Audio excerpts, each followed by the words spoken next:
All right, we're live. Week 2 recap in the college football world. Stephen, I think both Carolina and Clemson fans are maybe feeling a little bit better today than they did maybe this time last week. What you think? Yeah, you have to feel better. I mean, both teams pretty much with dominant wins.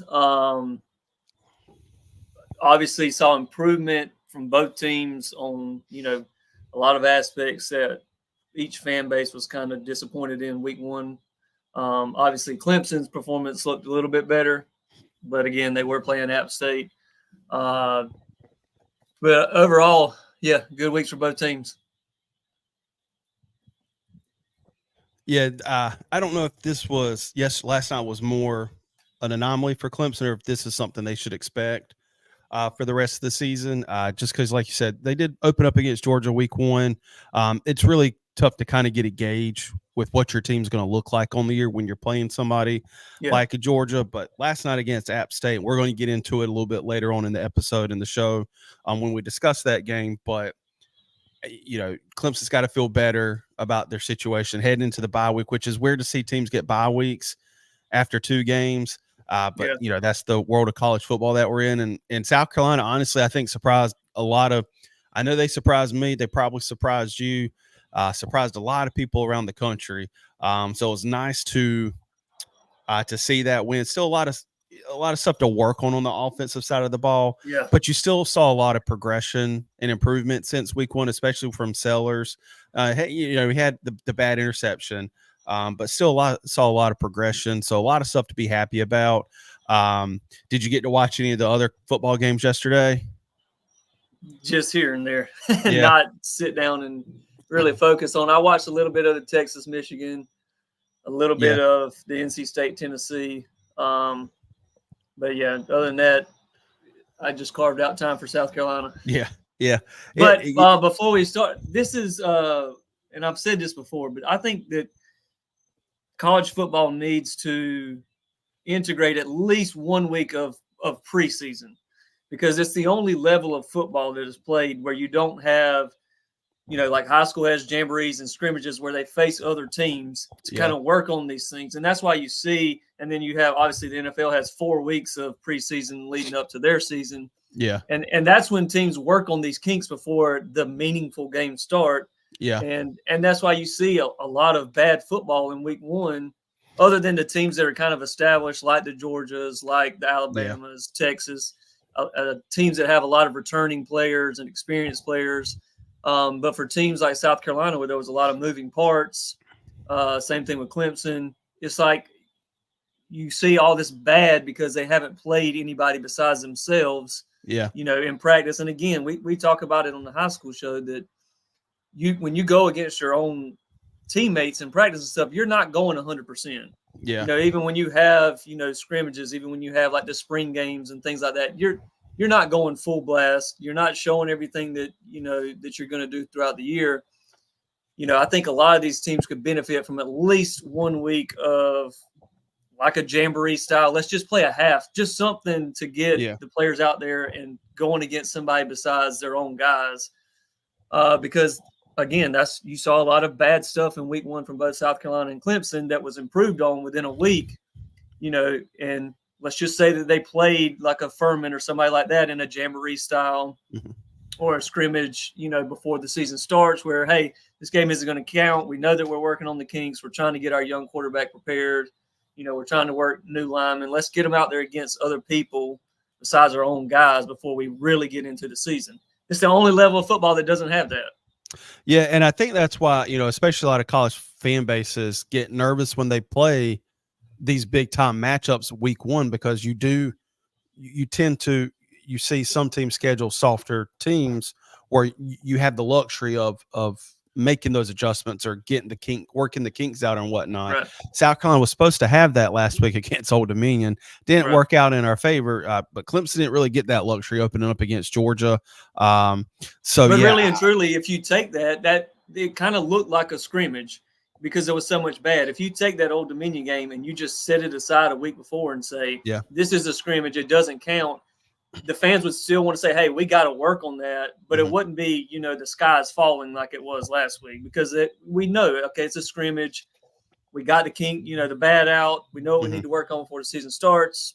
If you take that game and set it aside as a scrimmage, the fan base, again, it wouldn't have been the sky's falling, like it was after, week 1, because it didn't count. But when it counts and it's that close, the fan base reacts the way that they did. Yeah, that brings up a good point. I guess it's just all about logistics at the end of the day, because I mean, at least from the NFL level, majority of the the preseason is to get their roster dwindled down and see who's going to make the team. Mostly in college, who you have on your team is who you have on your team. Yeah, there's really the same with high school though. I mean, I really think even the NFL, once they get to like week 4 to preseason, a lot of starters don't start, but they do have the guys that go out there that may be younger to get those reps in. But, the way that college is now, you just got to, and because they want more of these big time games to start the season off with, these teams need some work before the season starts. I think it would benefit everybody. Again, unless you're an established team like Georgia, Texas, these teams, they're established right now. Clemson years ago, 10 years ago, Clemson was established. So they can roll into week 1 and play a Georgia and not be worried about how they're going to look because they were an established team. But now they have moving parts. They're adding and, they're not as elite as they used to be. So some of these teams could benefit from, a game that doesn't count to get them going. Yeah.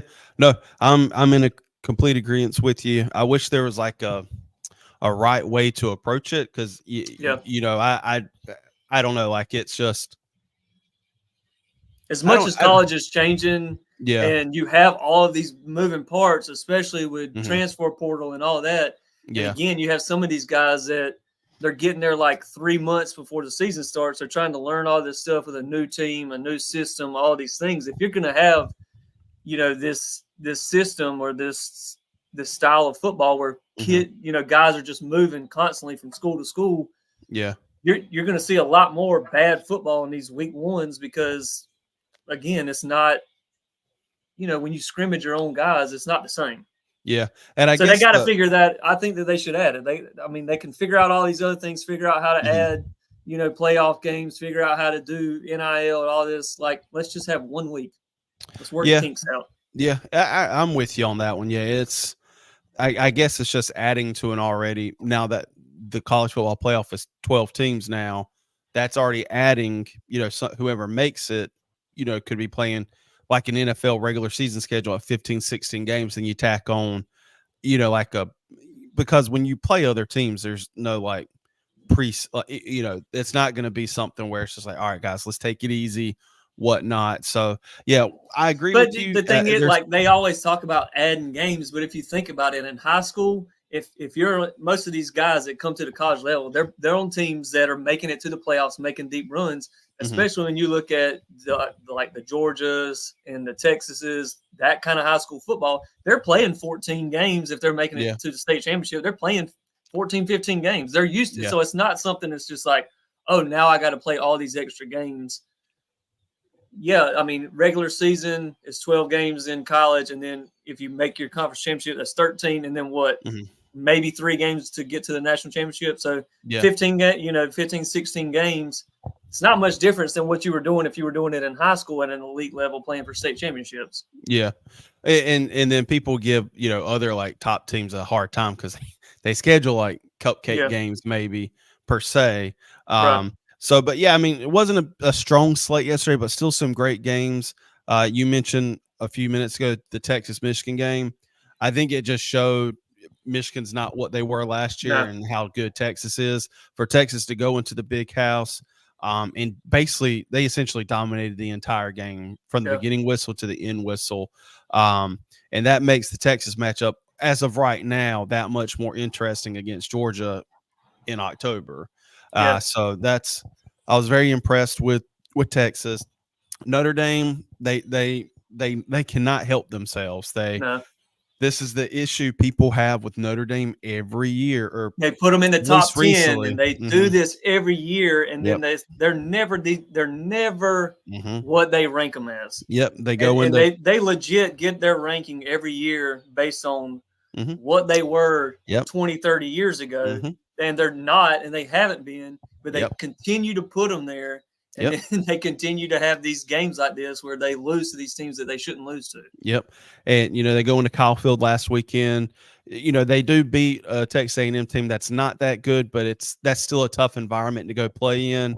But it's kind of the same thing we've heard about Marcus Freeman since he's been hired. Like, it's just, I could confidently say probably Notre Dame's out of the college football playoff right now. With not being an established conference, being an independent, not playing in a conference championship game, you're now vying for a at-large bid. And like we discussed, not you, but me and Paul on the episode on Wednesday night, where you look at a Big Ten and the SEC that have 5 or 6 teams that have a legitimate shot, at least as of week 2, of they have an argument to make the college football playoff at this time. So it's what is Notre Dame going to do that's going to set themselves apart from those teams when they're losing to Northern Illinois? Yeah, I mean, they have that. I mean, their first win was against Texas A&M, who they're not a top 25 team.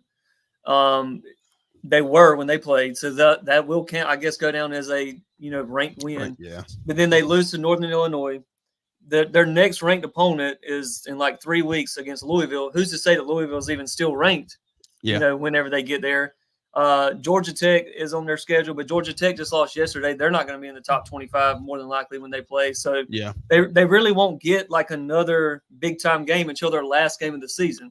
Yeah. Which I guess, if they could make a run and not lose anymore. And then, if USC's in the top 10 or, up there, that could be a big win right there at the end of the season. But I think the way that they looked yesterday, I feel like they're going to lose more games than just this one. Yeah, and it was at Notre Dame. Like, I don't get it. I enjoyed the Northern Illinois post-game interview when he started crying on the field. It's just something with the way college football is kind of going out. It's almost like a mini NFL. So it's just for some people or teams or players specifically, it's just all about the money. They just don't have any emotional ties to a school where, Right. they show up, they get their money, they bolt, they don't really care. But what the coach showed to me yesterday is what makes college football so special and so different than the NFL, where you're rarely going to see that in the NFL. Like, you may see a player emotionally upset after they win a Super Bowl or something, or if there's like a super emotional moment going into the game. But yeah, it was nice to see that. It's nice to see, people still actually care about college Yeah. football, and that, to me, that's just what makes it special. I think Tennessee solidified themselves as a true legit playoff contender. They beat the ACC champion runner up last year from NC State. Beat them pretty comfortably, 51-10. Just never. It was a game for a few, maybe like the first quarter, maybe 1.5 quarters. But yeah, that was a beat down last night, and it just shows you, I think, just how wide open the ACC is, and how, like we said last week, the season's still not over for Clemson. Like Yeah. they're There's transferred. nobody in the ACC that's like head and shoulders like, okay, yeah, like they're the cream of the crop of the ACC. There's nobody in the ACC right now that's maybe Miami. But other than that, yeah, I mean, it's wide open for Clemson especially if Clemson can continue to look the way they did yesterday. Again, caveat, it was App State, so but again, they're not. There's nobody that they've got to play this like. They don't have to play another Georgia for the rest of their season. No. I think like I said, they've got NC, and we'll talk about this here in just a few minutes, but they've got NC State out of their bye week. And then let's see,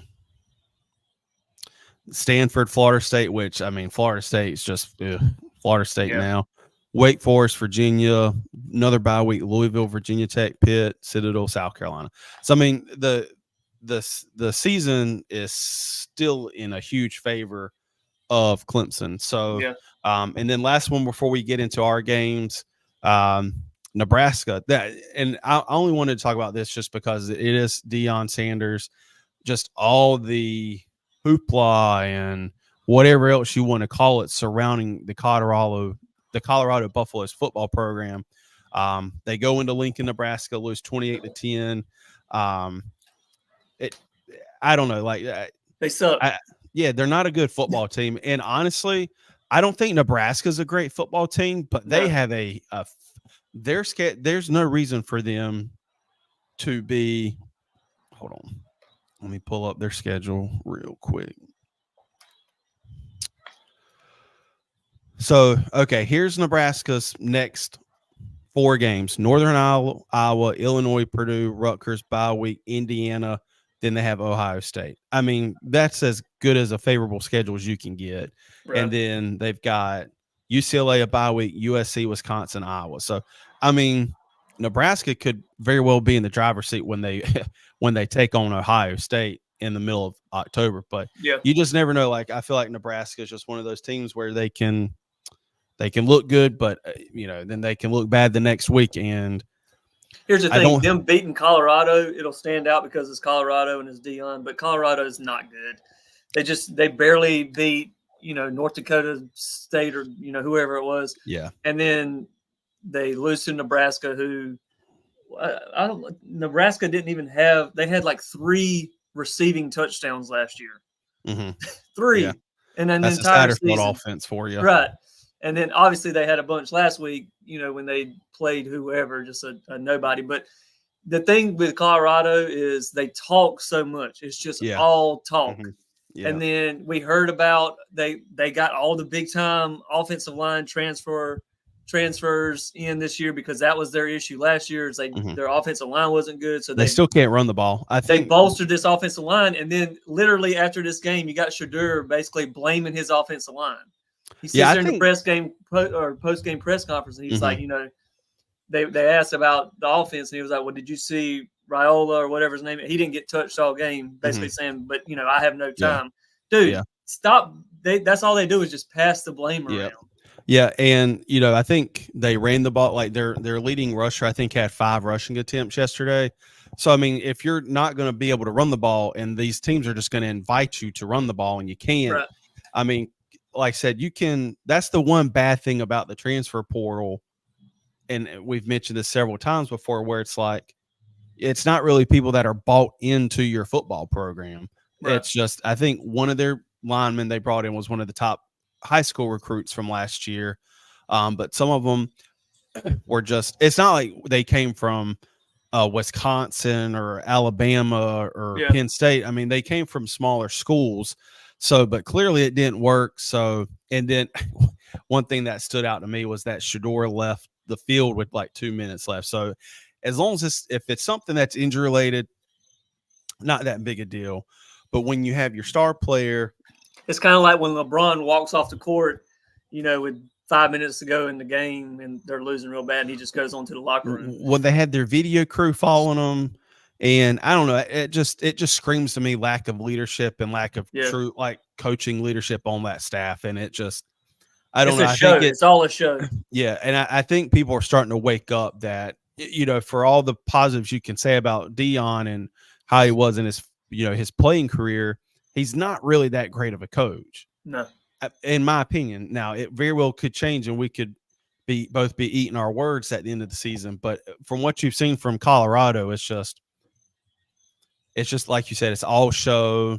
It's the song and dance, and then they don't put out any product on the field. And I wouldn't say Shador was throwing his team under the bus. I don't know. Maybe it's just a frustration thing because it's been the same thing since last season. So I don't know. Maybe they'll get it turned around. Like I said, No. they're not a good football team, and I think it's just all the noise that surrounds the program is, I guess, is what irritates people so much and drives them to maybe not like Colorado or like Dion, because they crown this football team before they actually even accomplish anything.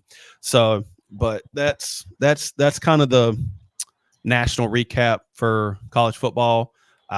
So, like I said, it wasn't a big weekend like it was week one, but still it's football in general. So we'll go into the Carolina at Kentucky game. South Carolina was like a 10.5 point underdog heading into this game.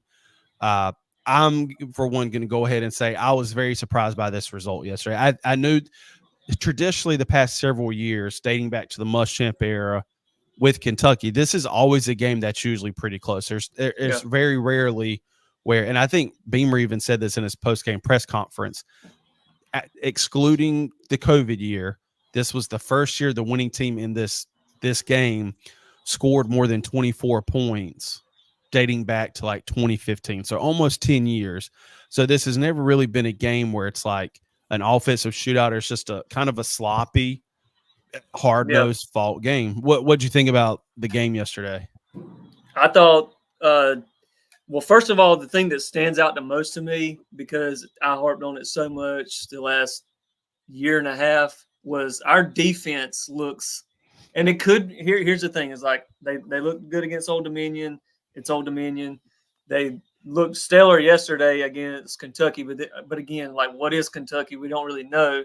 Is it kind of just a false hope that we have, or what's going on with this defense? But right now the defense looks, outside the run defense, we got to work on run defense, but man, Dylan Stewart might be, he's the next Clowney to me. He's better, honestly. Yeah. Right now I think he's better. Yeah, I think he's better. This is the first. I mean, they were triple teaming him, and he was still just shoving them off and making the impacts on every single play. Like, I mean, him and Kyle Kennard. I mean, the whole defensive line. Like I said, I know you mentioned the run game. That was really just one drive where they just carved us up, but we made adjustments, and like you were saying, this is the first legit. This defensive line is just insanely good. And here's the thing: is like the defensive line, as good as they are, I think a lot that is making them good is, it seems like our secondary is a lot better. Outside of, I think we had some blown coverages in that Old Dominion game, like 2 of them. Yeah. But outside of that, they've been pretty good. So it's almost like, the defensive backs are giving our defensive line enough time to create pressure on the quarterback when they're not just basically blowing it up to start with. I mean, legit, Dylan Stewart And again, this is just Old Dominion and Kentucky. Let's see how he fares against, the Alabamas, and we'll know a little bit more against LSU, I guess. But Yeah. right now, he reminds me of Micah Parsons. He's just that good Had to right bring now. in the Cowboys. Well, I mean, had to bring in the or Cow- T.J. Watt, or just any of these like outstanding, Yeah. NFL guys. Like Mhm. if you watch him right now and you say, okay, if he continues to play like this, he'll be a top 5 draft pick. Yeah. I mean, he's just that good. And his side, here's the thing, is like he can still put on more muscle. I Yeah. mean, as much muscle as he did put on, I'm not sure if you saw that picture of like Oh, when he yeah. first got there to what he. I mean, he's still got more time to improve at the college level. But man, it's just watching him yesterday, and even like talking with Clemson fans, and they're like, I hate South Carolina, but that's a dog right there. Like, Yeah. he's that good, dude. Yeah. And you mentioned the secondary. I think as I didn't realize that Eamon Warrior had changed his number. I kept looking for him. Yeah. And because I didn't have the volume like all the way up, kids were yelling and stuff. But yeah, I didn't realize that he had changed his number. I was like, when is Eamon Warrior gonna make a play? And yeah. I didn't realize it was him that had the pick 6 until after the game when I saw, oh, he's number 7 now. Yeah. And you mentioned the secondary. I think one thing to note is the ability to get pressure on the quarterback and make them scramble helps the secondary out so much, because there's only so much you can stay on your man, because once they run once they run their routes or whatnot, then they just improvise. So it's like you could be running full speed that way. Well, then you just make a cut and go back that way. Yeah.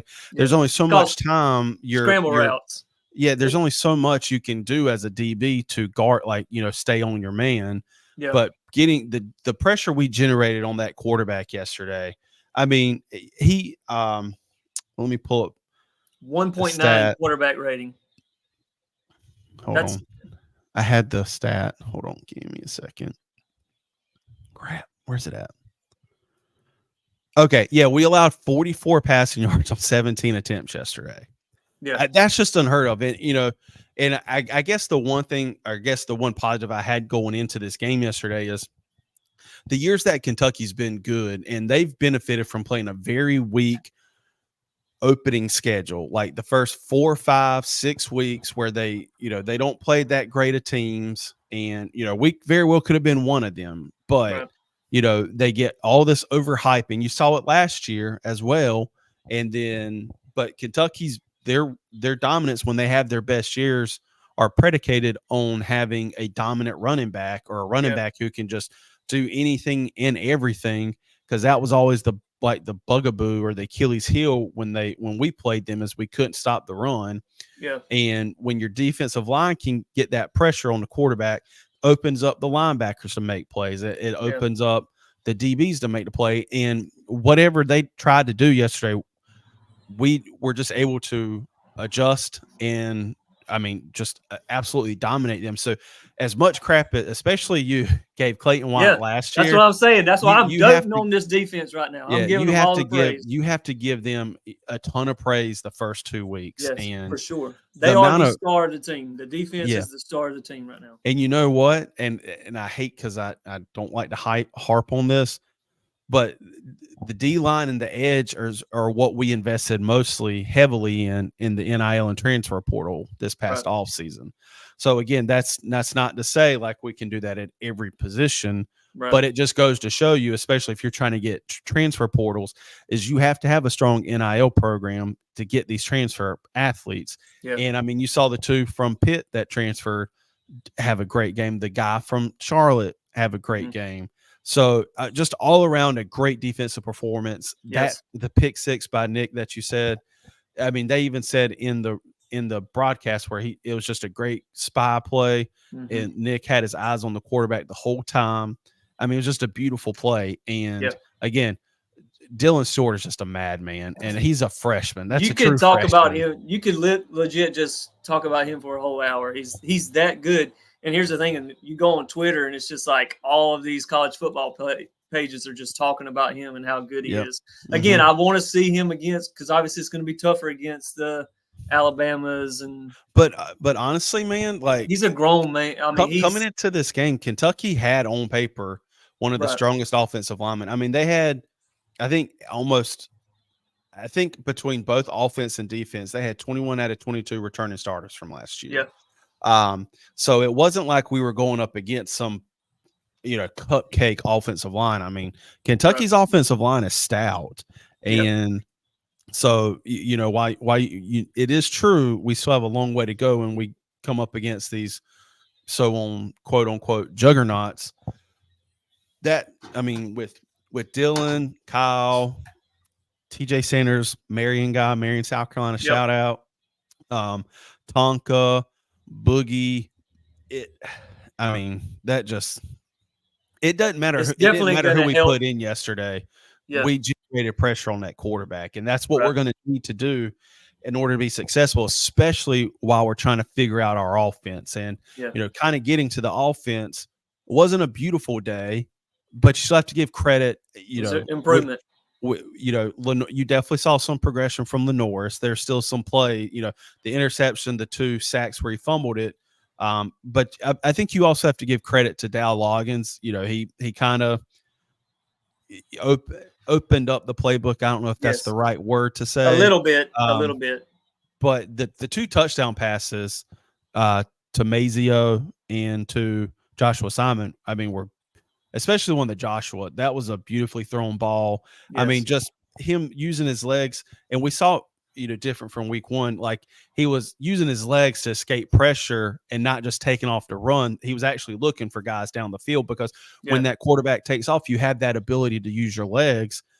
Those DBs have to respect your legs and your running ability, so they may bite on that, and that leaves up receivers opened up. So for me, a lot of progression, still a lot of stuff to work on. I'm glad his injury wasn't bad. I was impressed with Robbie Ashford. Clearly, his passing game is not his forte, because he just ran the ball. I was watching. I mean, you could tell though. Like, I think it was even like a 3rd and 9, and we just called a quarterback run like that. Obviously, that's just telling of we don't trust. I wouldn't say they don't trust him, but it's like, okay, let's just. I think it was in that situation too. Yeah, it was like I think we were in field goal range. It was like, let's don't, do anything crazy here. Let's just get some points out of this and get Lenoris back in the game. Yeah. I think some people were saying that Lenoris just had to poop. Yeah, he pulled a who was the Paul Pierce? No, there was a Lamar Jackson. Lamar Jackson did it in the football season last year.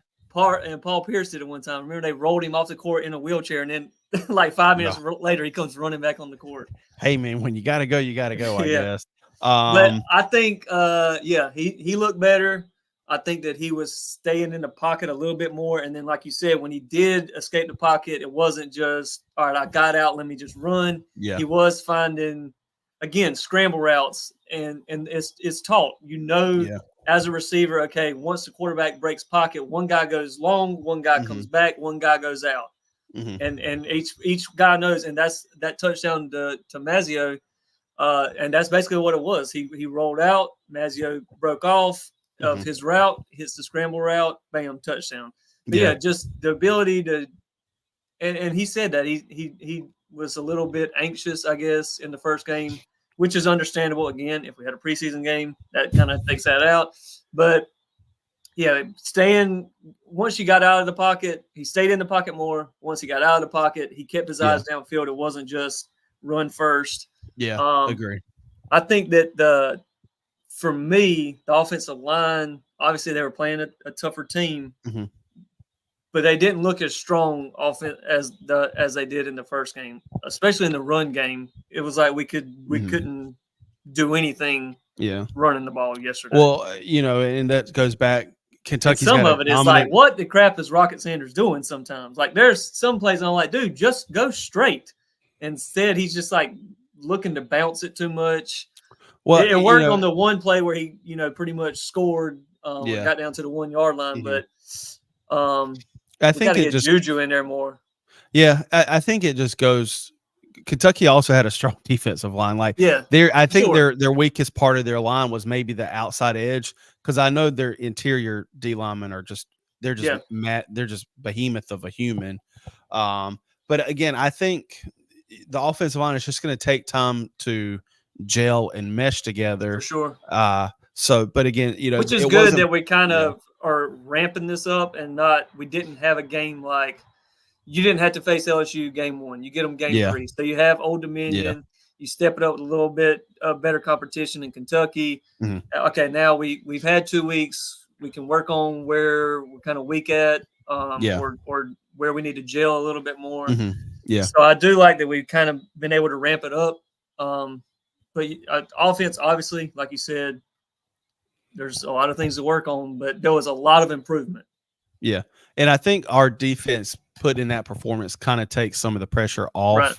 the offense. And like Beamer said in his press conference, he's not happy that, the offense only had X amount of yards, but that's something that will improve week Yeah. after week, where Lenores gets more comfortable and he starts proving himself as a passer, because, with the run game, it's almost like they're crowding it. And, it's just, you're just trying to look for something that maybe isn't there, just trying to create something. So And he it's, can make the throws. That's the thing, is he just needs the confidence. Even that interception, like the guy was open. He just, it's a 2-minute. We're trying to, let's get down the field. Some of these situations is just growing pains. Again, he just sailed that ball a little bit. Again, he made the right decision. The guy was open. It sailed on him. He was just forcing it a little bit. But again, those are things that when you have a defense playing the way that they are, you can grow. You can go through these growing pains a little bit. Whereas last year, when our offense was struggling, the defense was struggling at the same time. And it was just like nobody could give the other one a break or a chance to, work on their game. Where this year, so far, the defense has played outstanding and it's given the offense a chance to work through the kinks. And because again, the offense, it wasn't like it was kind of ugly to start the game. And then as they went on, everybody got a little bit more comfortable in themselves. And again, the defense allowing the offense to grow, where last year it was just like 2 struggling sides of the ball and nobody could grow.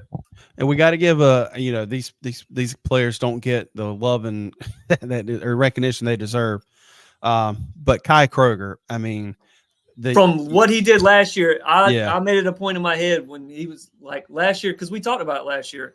His freshman year, he was just balling them. He was like punter of the year. Season. Yeah, he was like punter of the year.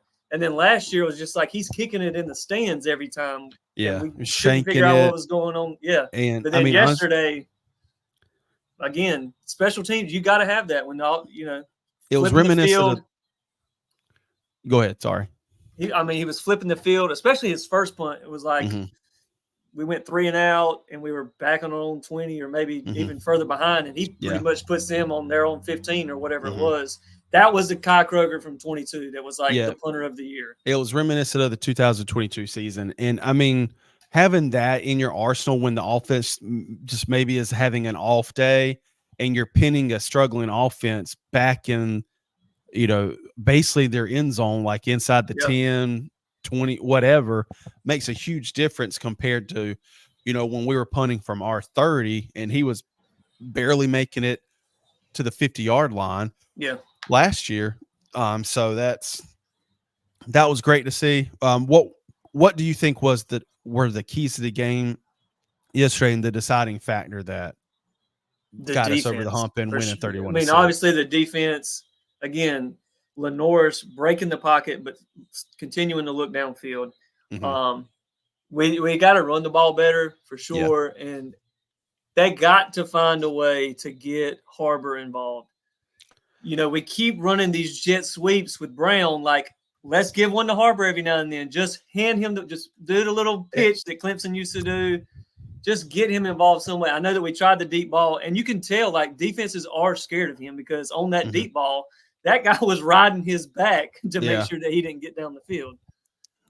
You got to find a way to get him involved. Like, I get it. Like, he wasn't there. He needs some like growing into this season, but the only way to do that is to find a way 2, 3, 4 times to just let's get him the ball. Attempt to get him the ball. Here's my thing with this, and I may very well be in the minority on this. I think we're just in like a peculiar situation with Nick Harbor. He was an athlete coming in out of high school. He's never played the wide receiver position. He's not going to put everybody mentions him moving to tight end. Well, you move him to tight end. That requires him to put weight on. And the thing is, and people may not like it, he wants to be an Olympic track star. Right. So he's not going to do that. And he's not going to be on defense because that requires him, Put weight again, on. to put on weight. And I think it's just, again, I agree we have to figure out a way to get him on the field. But at the same time, he's almost like a liability on the field because, him running the streak route or whatever it's called, it did result in a pass interference. But running these jet sweeps, I don't know. Like maybe he's just not he's not that good yet. And like you said, it requires time to get him on the field. And I don't know. Well, It's with the just jet sweeps, a lot of it, what that is you got to be able to cut. You got to be able to make the quick moves. And as a track star, he's straight. His speed is straight speed. Like yeah. on the game. And another reason, like a lot of people outside of the South Carolina fan base want to see more is because they play the video game where he just runs the go route and you just throw video it games up. aren't real life. Right. But again, if you just run those types of routes to get him involved, or the deep routes where he can just go straight or go run a post route where you just go straight, make one cut.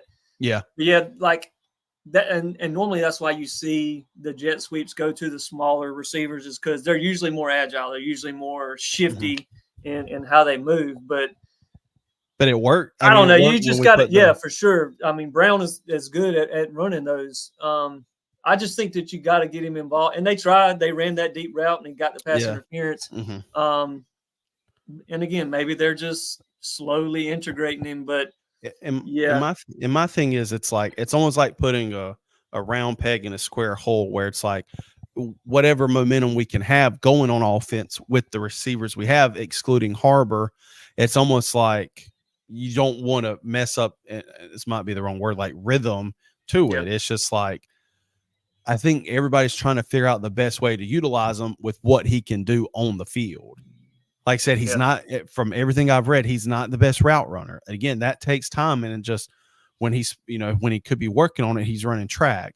So it's just like, we should, Rex Owen says we should never recruit another track star to play football that missed a lot of practice time on the football field. They did. I agree. Like, I just feel like this isn't something that happens very often. Like, I don't remember us ever recruiting somebody that has Olympic capabilities. Yeah, exactly. So like, if he didn't have that and he just ran track and field in high school, I'll put it this way. If he wasn't as good as he was at track and field, I think they would honestly make him choose what he can do or what he will do. Like, hey, you either need to stick to this football or you need to just run track full time. Like, you can't have it both ways, because especially if you look at football and baseball, most of them decide pretty quickly what they're going to stick to, because they realize, like, okay, I have to put all this work into this sport. Right. And it takes away from the other sport where I can't put in my full 100% ability. Yeah. But you're just in a peculiar situation where, I mean, people may not agree with it or not, but he could very well make the Olympic team. He may not never medal or anything like that. Yeah. But for him to do what he did this past summer as an 18-year-old teenager with the size that he is, I mean, it's just. The thing is like it is. It's just a lot of it is just learning how to run routes well. And again, when he played high school football, he didn't play receiver. He played he was a defensive end, and I think he may have played a little bit of tight end in high school. But mainly he was a defensive end, and all that is boom, just get to the quarterback. It's just one kind of go. Well, where I watched the game at yesterday, I'm not going to say names or anything, but I was told essentially like Harbor played at essentially like a Skeeza school in Maryland. Yeah. They said he was like playing at a Dillon Christian school in Skeeza ball up in Maryland. So it's like, kind of like Jordan Birch, where it's like, you don't have to be good if you're just an athlete, especially in high school sports. Like, you don't necessarily have to be the best whatever to play a specific position. Yeah. You're just athletic ability alone is going to get you there. Where it's like, but when you get to the college level and then to the NFL level, you actually have to know what you're doing. Going off talent alone only gets you so far.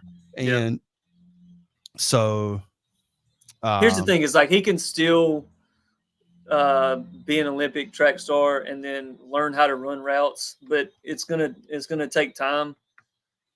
But again, the only way to get him out there and get him some confidence is to get him out there and yeah, at I least two or mean, three times give him an opportunity to make a play. Again, they tried yesterday with the deep ball, and but like you said, you don't want to take away from the other guys, mhm, that have these abilities, that have been doing this, and kind of mess up what they're doing. mhm. So it's a weird position that they're in.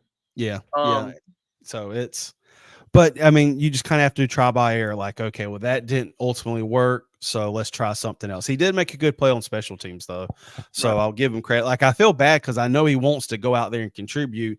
And the one thing I will say, I think Beamer even has talked to him about this, or has publicly talked about it, is that Nick or Harbor knows he needs to work on this stuff. It's not right, like a Jaheim Bell situation from 2 years ago when Satterfield, where it's like, we know what he can do. We just have to find ways to get him on the field. Whereas like with Harbor, we don't really know what he can do, but we still need to try to find a way to get him on the field. So well, it's just like a conundrum that is just, we don't have the luxury to tinker with it yeah, because like we need to take advantage of every opportunity we can get on the field. Like yeah. if we're up by 40 points in a game, yeah, maybe you can try stuff, but at least based off the first two games, we don't have that luxury right now. Here's Um, another way that you can. It is people won't look at it this way because of the name and the notoriety that he had coming in, as in Harbor. But the guy that just went first round from South Carolina as a wide receiver, he didn't mhm, have a breakout year until his senior year. He yeah. was a special teams Mhm, guy who came out of high school. He didn't play wide receiver in high school. He yep. was he was at Mhm, Mullins. He had to be the quarterback because he was the yep. best athlete on the field. Mhm, So he had to play quarterback, and then he gets to South Carolina. He had to learn the wide receiver position, and yeah. it took him 3 years before he was elite. He just had to like go in and work, But he's excel on taking. special teams, and go with that work ethic. And I think that Harbor's doing that, but he's just not kind of given the grace, I guess, that I don't think he Leggett is did. doing it because he's doing. I mean, you mentioned Xavier, Maybe like not as much. he He's got to be at I mean practice he working on worked routes. he worked, but like Lenore, excuse me, Xavier, especially that between before his senior season, I know he Yeah, spent a ton of time with Debo Samuel, yeah, whereas like Nick Harbor's not doing that. He's running right, track. yeah. And so he just, and we'll close on this. It's just, I think it'll end up working out, but I don't think it's something we need to be It's going to take forcing time. Yeah. The only thing because, I will say, force it 1 to 2 times. That's it.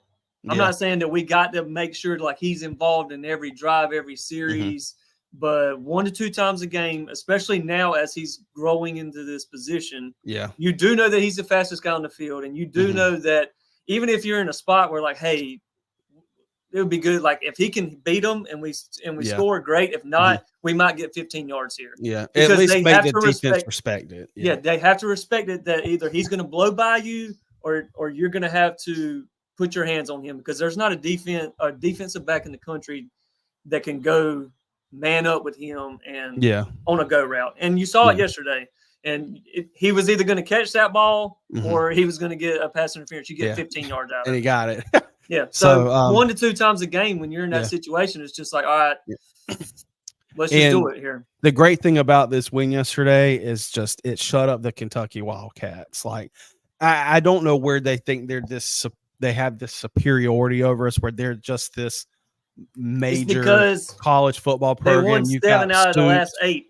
You got Stoops 2 years ago stating, I don't put on, paraphrasing, you don't put on stupid sunglasses Yeah. and change it overnight. Like it takes time. And, but Beamer is, he may show face in public, but behind scenes, I know he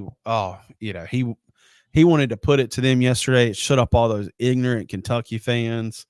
They talked about, some of their sports people talking about, Kentucky has almost a realistic path to the college football playoff.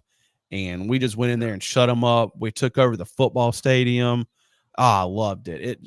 I can't, for them to talk so much crap, like we're their daddy right now. So like sit Yeah. on our lap, let us And in every pat sport. your back. And it's just, that was a great game. And what made it even better, before we get to the Clemson game, we took game, because all the rumors, or all the talk was, Kentucky's going to look ahead to the Georgia game because they play Georgia this coming weekend. And there was all talks about game day coming in. Well, guess what? We snatched game day right away from them too. Game day is going to be in Columbia next weekend for LSU. It's a noon kickoff. It's going to be on ABC next Saturday. I hope they do the game day in the new Gamecock Park area, not on the horseshoe, because got to be able to get people in the stands. Because and one thing I have noticed, when I guess when game day, the game of the game they're covering is like a noon kickoff, they actually move into the stadium for like the last hour of the show. Yeah. So I don't know if they'll be able to do that at Williams-Brice, because there's just not a lot of room to do that around there where they can get stuff off the field. But it'd be interesting to see. I've seen a lot of people say they want Steven Garcia as the guest picker. I don't want him anywhere near that stage. I respect everything he did for us, but no, we got a lot more people that can be on that stage. Yeah, I agree. Like our national championship winning basketball coach, Don Staley. Or somebody like bring back Xavier and put that accent on game day, making picks for. Yeah, I mean, unfortunately, he'll have a game the next day. The Panthers are getting beat 30-0 right now before halftime. So, all right, well that's enough, Carolina. We'll have more in like our pick'em show later this week. I'm trying to find a day that can do it, because we do have a high school show we cover, and there's a lot of high school games this week that we're going to cover. So let's get into the Clemson Appalachian State game. And I'm going to speak, I think, for both me and Steven. I didn't watch a lot of this game. When Clemson jumped out 35-0, I was like, okay, there's more games on that I want to watch that are better games. I had NC State and Tennessee game on. This was when, it was kind of a battle there to begin with that game. Yeah. And then I switched to the split screen and put the Clemson game on. I think it was 21-0. I was like, nah. Yeah. No, thank you. But the main thing is Clemson's offense got out the gate humming. Yep. And honestly, I thought this was going to be a lot closer of a game, because traditionally App State, they tend to play these big time teams pretty good. Right. So I don't know if it was more so App State's just not as good this year, or this is what we should expect from Clemson. Yeah. The big thing is like I said, Cade Klubnik had a great game, went 24-26, 5 passing touchdowns, 2 rushing touchdowns. They got their freshman receiver involved. That's supposedly supposed to be their best receiver. Yeah. But now it's okay. You've shown you can do it. You've shown it you can do it against these DJ used to smaller do it teams. Smaller teams. And now it's just on you and the staff to do it for the rest of the season. When you're playing teams that aren't like this, when you have NC State in 2 weeks, where they're a stronger defensive team, and now it is in Clemson this year. But I'm just curious to see what Clemson does the rest of the way, because, like I said, we know they can do it, but it's just like they show it in games that they're supposed to, and then when they play the tougher teams, they don't do it. Yep. And it's like they revert right back to what you saw against Georgia last week. So, but the offense had over 700 yards of total offense. So that's pretty dang good. I honestly, I don't have much else left to say on Clemson. They were still scoring on 4th downs in the fourth quarter. The App State coach, he didn't say that he had a problem with it, but you could tell that he wasn't happy about that. Yeah, I agree. And I think he said something about, they're going to do what they do. That's his program. However he wants to run it. It was kind of like I wouldn't do that to somebody if I was in this situation, but that's Dabo and that's what he's going to do. I don't know. I look at it from this scenario where it's like, okay, you look at baseball. Okay, it's you're beating a team by 9 runs, let's just say, and you keep getting hits, and like you can't prevent players from scoring. Like that doesn't mean somebody hits a gapper up the left center, and you try to score everybody. But it's like, if it's something that they're particularly working on, as long as you're not throwing 65-yard touchdowns when you're up by 50 points, I don't care. But if it's like, okay, we've got 4th and 1, I really want to try this package or something, I don't see an issue with it. I think there's different ways like you can show up a team. Again, I didn't watch it, so I can't. I don't know what plays they were running on these 4th downs. Yeah. I But know they're like yeah, 4th and again, if short. it was So like, if it was like, all right, we got this package where we bring a guy in and we want to see how we can run this, or whatever it is, cool. Like you said, if they're out there just throwing bombs when it's yeah, 60 to 20 yeah, and trying to keep scoring that way, yeah, again, you can't tell these young guys that don't get playing time, hey, just mhm, don't go try. yeah, You want them to exactly. try hard, but it's kind of a catch-22 in those Yeah, situations where and I I'm don't sure have, that's like you something. said, I don't have a problem with it if they're running the ball or throwing short routes and just working Yeah, on things with younger players. yeah, If you're throwing Hail Marys and just bombing it down the field, that's a little yeah, bit different. yeah. That's an issue. And I was watching with some Clemson fans, or a Clemson fan. So we cut it off after the. All right, so this was before the game, or may have been Friday or whenever Cade had his press conference. I'm sure I you've saw seen that, so this. I know where I you're want to get going your with thoughts it. on this because I've been told that I was right in my opinion, and I've been told that I was wrong in my opinion on this. Okay. Um, why are you telling your player just be a manager? Like, we don't need you to go win the game. That may be true, right? Yeah. Okay. Teams have won national championships and Super Bowls by having a game manager quarterback. The Philadelphia Eagles won it with Nick Foles just Yeah. by managing the game. Cool, that's fine. But to tell your starting quarterback, like, we don't need you to be elite. Yeah. We Mhm. just be mid, just be average. Like, Yeah. as a coach, like, I just don't think as a coach you should be telling your player, don't strive to be better. Mhm. Like, just as long as you're meager, as long as you're average, we can win games. Mhm. That may be true, but why would you tell your player, hey, don't go get better, don't try and be Yeah. elite? Like, Mhm. I think that's a weak mindset as a coach Mhm. to be instilling in your players. Like, hey, and he didn't say what coach it was. Yeah. It could have been a GA for all we know, but I just think that's a weak, soft mindset to be telling your player, like, hey, let's not strive for greatness because we can win with you just being average.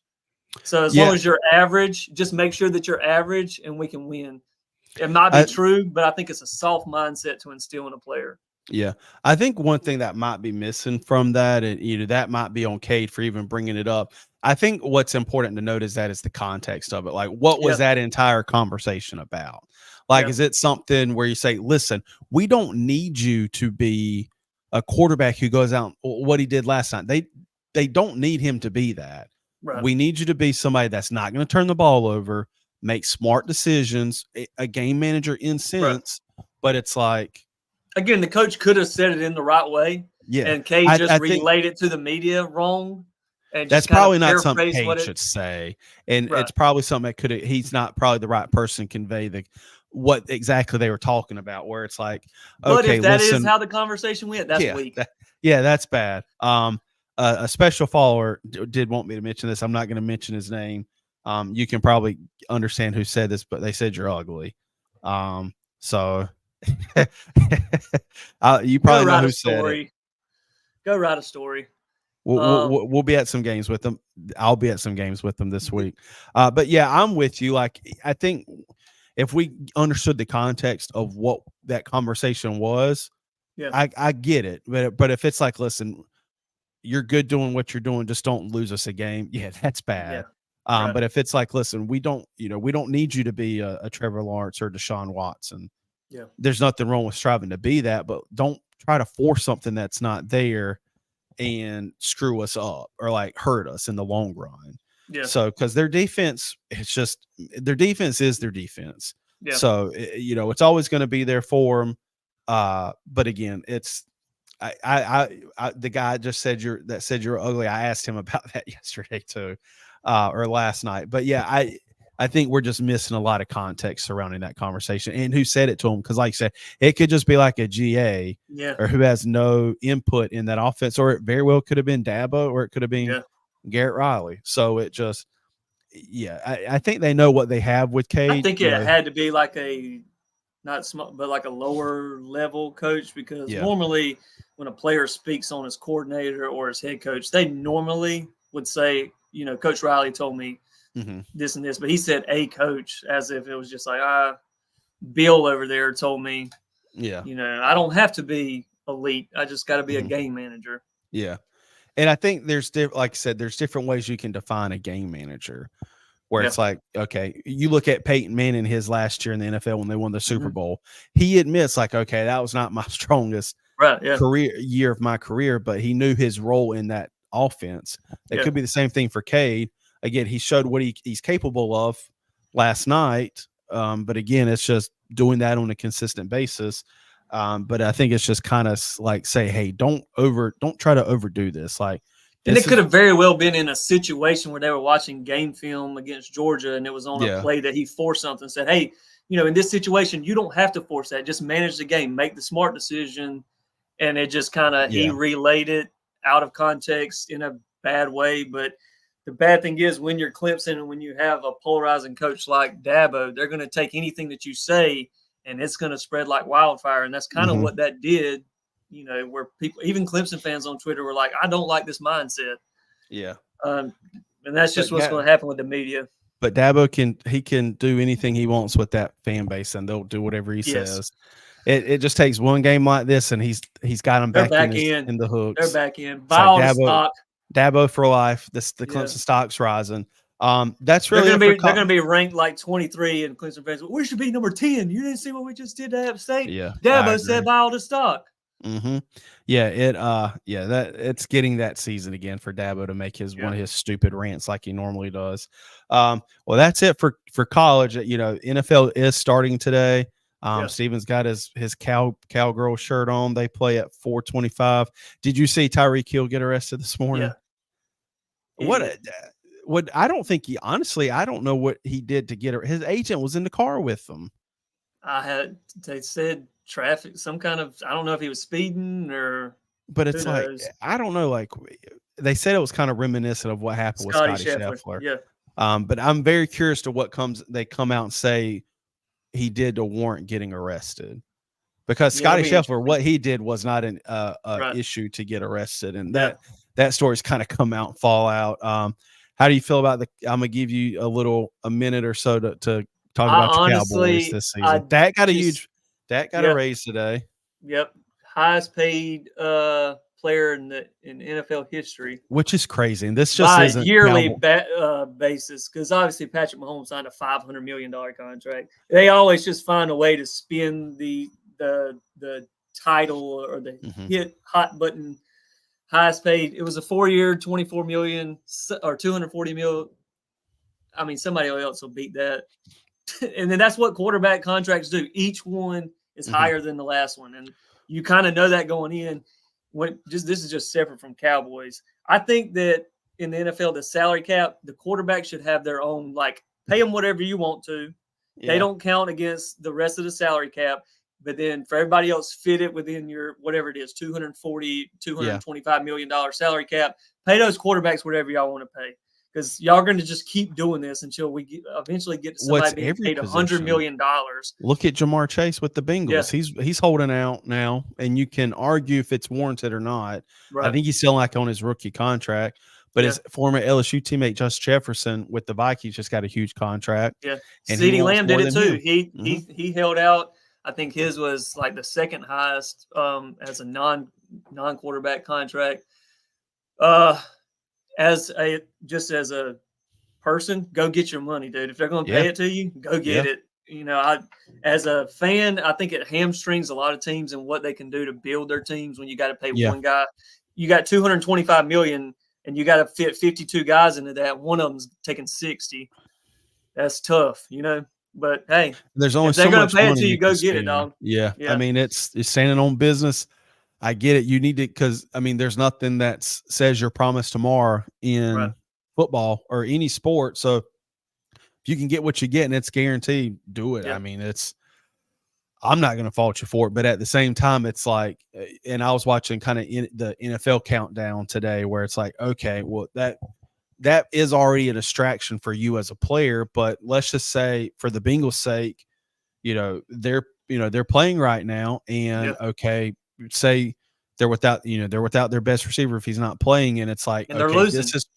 This is preventing us from being this. So it's like, get the deal done, or like, what is going on? And it's like, I don't know if it becomes like a locker room issue where it might affect the relationships with the players. Like, I mean, they all agree at the end of the day it's business, but Yeah. at the same time, it's like, okay, why are you, and this goes both ways. Like, why is the front office being petty about a minuscule amount or a minimal amount, and the same thing with the player?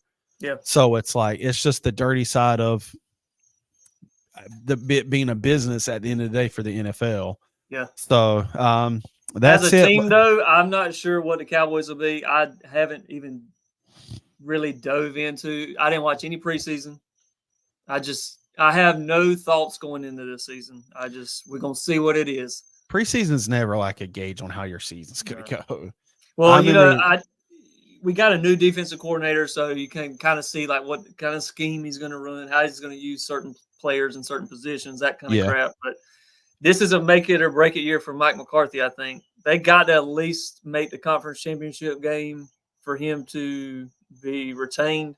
If not, I think, I think he's gone. If they don't make it to the NFC championship game, at least, he's gone. Yeah, you'll probably have a new coach next year.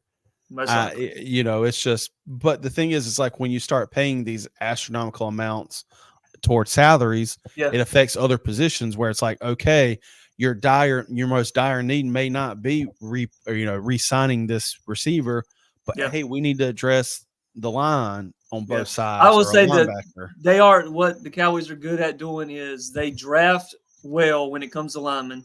Mm-hmm. So they don't have to normally pay outrageous contracts for their offensive line. And then the offensive line is normally pretty good. Like they know how to draft offensive linemen. Yeah. And then they'll let those guys walk. But they may pay one or two, like Zach Martin. They're going to always make sure they stay a hold of him. But they've let some guys walk and then just drafted somebody else.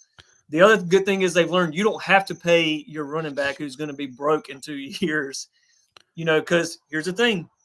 RB1 for the Cowboys this year, Rico Dowdle, South Carolina. Okay. But you could say the same thing about the receiver position because it's not like a Jamar Chase or a CD Lamb or a Justin Jefferson or a dime a dozen. Yep. In 4 to 5 years, there's going to be another one of those coming into the NFL. Right. Which is why wide receivers have a little bit more shelf life than running backs do. If you're going to have to pay one of them, pay your receiver more. Yeah, I agree. They don't have the wear and tear that running backs do. Yeah. But they've learned, we got Rico Dowdle. He's going to be running back one. You got Zeke back, and they also signed Dalvin Cook. So you've got experience to kind of help Rico. Yeah. But Rico runs hard, man. He's not the same running back he was at South Carolina. I really like Rico. He was good at South Carolina. He did good at South Carolina. Yeah, he did. But it just seems like you can tell that he benefited a lot from having a NFL running back coach because he's better at pass blocking. He's better in the receiving game. Yeah. He is a hard runner. When he gets the ball, he is going downhill hard. Yeah. And he reminds me a lot of like rookie year Zeke. Are y'all the way that he runs? Are y'all going to beat the Browns today? I don't know. I honestly, I don't know how they're going to look. I haven't watched anything. It was kind of like the Braves after we won the World Series, and then we go on this run. We won 105 games or whatever it was last year, and then just faltered in the playoffs. This year with the Braves, I was just like, whatever, dude. And it didn't help with the Braves just being hurt the whole time. But that's kind of how I am with the Cowboys this year. It's like we were really good last year in the regular season. Dak was playing at an MVP level, and then you just get absolutely murdered in the first round by the Packers. And it's just like, whatever, dude. Like we've been reading this same page in this book for a decade now with Dak and everybody. Like, well, you've got Deshaun Watson coming back for the Browns, so be curious to see what their offense looks like. Yeah. The Panthers are just the Panthers. Like, it's just my thing is like, listen, they're not a very good football team, clearly. Yeah. But the worst owner in all of professional sports, David Tepper, you have to allow time for a coach and a GM to put their stamp on a franchise. I mean, this is Bryce Young's second year in the NFL. So the GM and the coach that drafted him are no longer with the franchise. Right. Yeah. So you traded all those pieces away to draft Bryce, and the big pieces, whether they wanted him or not, are gone. And so essentially that's just a wash. Like they're just trying to make do with Bryce Young until A, they can get a free agent signing that Canales wants, or B, you get your first round draft picks back. And because I forgot they don't even have their first round draft picks till when? Like 26? The next 2 or 3 years? See, like if I Quinn think they Ewers traded came out twos. and you technically would have the first round pick to get him, you can't even get him. But another thing is like there's so much they hype these excuse me. The quarterback position is just like so magnified where it's like you have to draft a player. Bryce Young should have never been a first overall pick, in my opinion. No. He's not even tall enough to see over the line of scrimmage. No. And it's all about where you get drafted at, the situation you get drafted into. David Tepper doesn't allow enough time to get any continuity going. And so maybe with what they have going now, he will allow time to happen. But again, I mean, they invested in the offensive line in the offseason, but it doesn't fix the other broken pieces they have around that. Right. Where especially when you don't have first round draft picks to go and, kind of make this. I'm pretty positive we drafted up into the first round to get Xavier, didn't we? Yeah. So, but you don't really, once you get to the latter stages of the first round, like you don't have to really give up like what you do, what they gave up to get Bryce Young. So we'll see. I mean, but here's the thing: it's the same thing with like Caleb Williams. Right now, they're losing. The Bears are losing 17-3. Caleb Williams is 9 of 18 for 65 yards, and he was supposed to be like the savior of the Bears. Yep. And he's just these young quarterbacks. It doesn't translate quite as quickly to the NFL as it used to. But it's like they're drafting for all the wrong reasons. Like you look at J.J. McCarthy. Now he very well could go on to be a good pro, but it's like he wasn't stellar in college. They're drafting based off intangibles where, for whatever you want to say about Deshaun Watson, like when he got drafted, he got drafted later, but it's all about, at the end of the day, I care about what your tape looks like. I don't care if you have the strongest arm in the history of mankind and can throw the ball 95 yards. Yeah. That doesn't mean anything. Like, they just kind put of like so Anthony much. Richardson. I mean, he was not good in college. No, he wasn't. But he's big and he can throw it really far. Yeah. Yeah. Then, the same thing with Joe Milton out of Tennessee. Like he had all this hype. Like thankfully they smarted up and saw his game tape at Tennessee and Michigan. Like, I mean, he's on the Patriots, but it's like. Now, C.J. Stroud, he had the film in college. Mm-hmm. He looked great in college, and then he came into the NFL, and it translated. And he got put in the right position with the Houston Texans. Like, I guarantee you, Patrick Mahomes would not be what he is if he did not get drafted by the Chiefs. And the Chiefs fans, there's a bunch of videos that came out this past week of like fans watching the draft when he got drafted, and they were like, "Why would we draft him?" And because they still had Alex Smith, right? Exactly, but. Like Anthony Richardson, he's 50% today with the interception. Yeah. He's just because he's big and can throw it really far. Yeah. He can't, I don't know. So, Cowboys, not sure. Check in with me about week 6 and I'll have a better opinion. We'll talk about it when we film the high school show tomorrow. Just to hedge my bets, sure. I'll bet that the Browns win today. That's what I'm saying. The Cowboys are going to lose. Wow. That way, if they lose, I feel like I knew it going into it. And if they win, I'm surprised. It's kind of like the Kentucky game yesterday. I thought that South Carolina was going to lose, but I feel great about them now. It's like that Vince Vaughn quote from Dodgeball. He's like, I'm paraphrasing, but it's like, I never set goals for myself that way. I'm never disappointed or something like that. Yeah, exactly. That'll do it for today's episode. We'll be back next Sunday. I'm going to try to pick a day this week to do the preview show. Like I said, we got some for the high school stuff we covered. It's a busy week of games we're going to. We'll be recording our high school episode tomorrow. We'll be out on our Facebook channel at 7 p.m. Tuesday night. And then we'll be back, like I said, next Sunday. We got, Carolina against LSU game day. Clemson's a bye week, so we'll just be talking South Carolina this time next week. Steven, you got anything before we head out? No, I think just great week for both teams. Mm-hmm. Both teams look better. We got to get a Clemson fan on this show.